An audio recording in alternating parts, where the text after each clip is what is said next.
सोनभद्र से कांग्रेस के पूर्व विधायक भारत भूषण बत्रा ने नगर निगम चुनाव के परिणामों पर अपनी प्रतिक्रिया व्यक्त की है।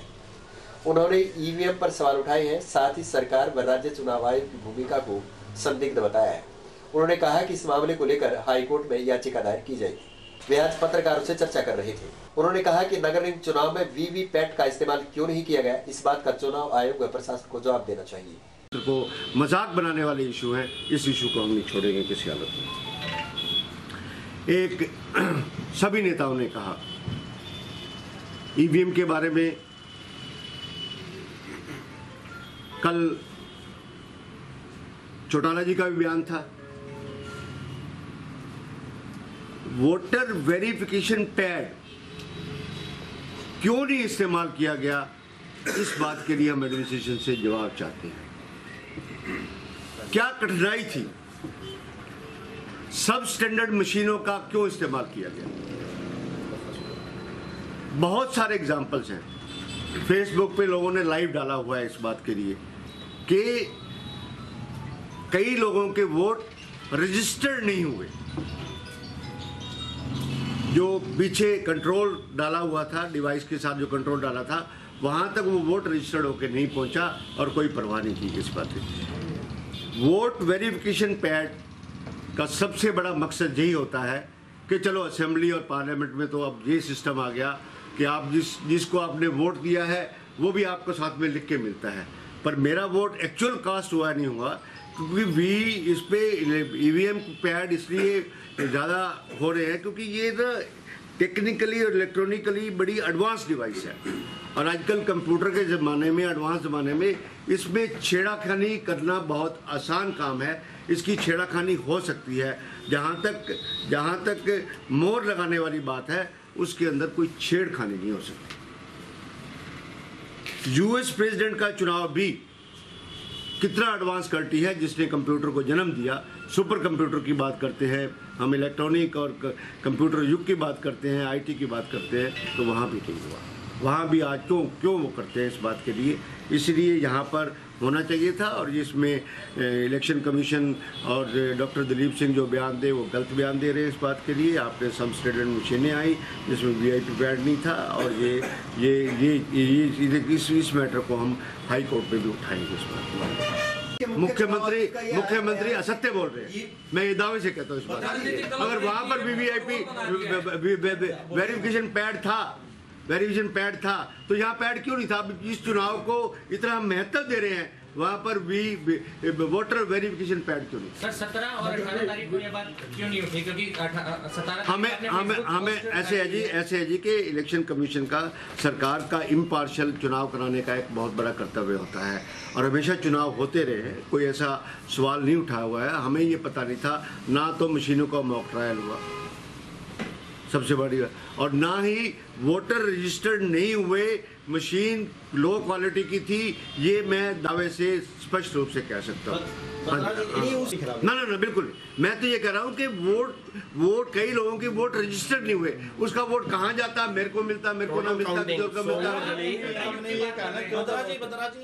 बीजेपी के तमाम मंत्रियों ने 2016 का जिक्र किया है। ठीक है, आप मानते हैं भी ये फैक्ट काम करके गया, क्योंकि ये तो 2019 में भी होना है। नहीं 2019 में बिल्कुल नहीं होगा। लोग करारा जवाब देंगे इस बात के लिए। जब कांग्रेस पे दोषा साहब, इस जो 2016 का मंदिर था उसको लोग बोलना चाहते हैं, भाईचारा मेंटेन करना चाहते हैं। ऐसे सोसाइटी को ये लोग अपने स्वार्थ के लिए इस समाज को तोड़ने की कोशिश। पार्लियामेंट के अंदर 2019 के अंदर जनता मंत्री जी को सबक सिखाएगी, ना कि, और साथ में जब एक व्यक्ति जो 2 बार मुख्यमंत्री रहा, 4 बार सांसद रहा, उसके बारे में ये मंत्री अनाप शनाप भाषा बोले कि जी उनकी काली करतूतों की वजह से ये हुआ है, this is no signal of any popularity और dispopularity of the ex chief minister. इसका हम विश्लेषण कर रहे हैं जी। मैं अगली प्रेस कॉन्फ्रेंस के अंदर हम इसका डीपली विश्लेषण कर रहे हैं खोखर साहब कि क्या वजह रही,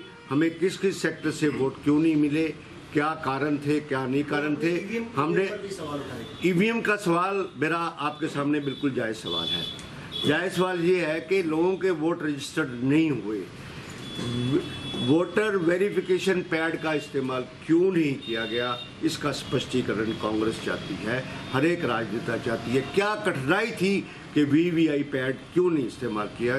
इस चुनाव को सरकार इतना महत्व देती है, इतना ढढोरा पीट रही है, मुख्यमंत्री 5 स्टेटों के अंदर 5 मेयर के चुनाव जीत के, इतने मार्जिन से जीत के, वीवीआई पैड लगाने में सारा संशय दूर हो जाता। अब आगे वाले चुनाव में तो डिमांड करते हैं, पर अब तो था सिंबल पर नहीं लड़ी कांग्रेस, इसका नुकसान हुआ। हाईकमांड का फैसला था, इसके बारे में कमेंट नहीं कर सकता। हुड्डा साहब ने कुछ समर्थन नहीं, हुड्डा साहब ने समर्थन दिया, पूरा समर्थन दिया, दीपेंद्र जी ने भी समर्थन दिया। पार्टी ने चुनाव लड़ा पर बिना सिंबल के लड़ा। आपको लगता है कि जो जाट वोट बैंक था उसको आप नहीं साध पाए? नहीं, ऐसी कोई बात नहीं है कि जाट वोट, कह रहा हूँ कि इसमें हम विश्लेषण करवा रहे हैं और डीपली विश्लेषण करवा रहे हैं।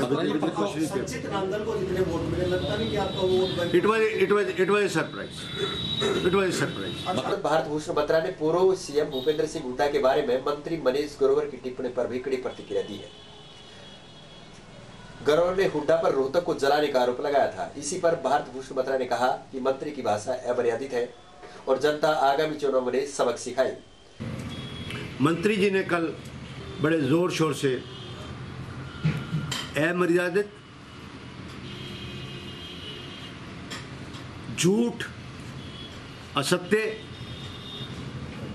और असभ्य भाषा इस्तेमाल करके उन्होंने इसको बयान दिया। आज तक किसी भी अदालत ने, किसी भी एसआईटी ने, प्रकाश सिंह कमेटी ने, झा कमीशन ने, विजिलेंस ने, सीआईडी ने कहीं पर भी चौधरी भूपेंद्र सिंह हुड्डा को इंडिक्ट नहीं किया। एक लाइन भी इंडिक्ट नहीं है। किस मुंह से ये कह रहे हैं?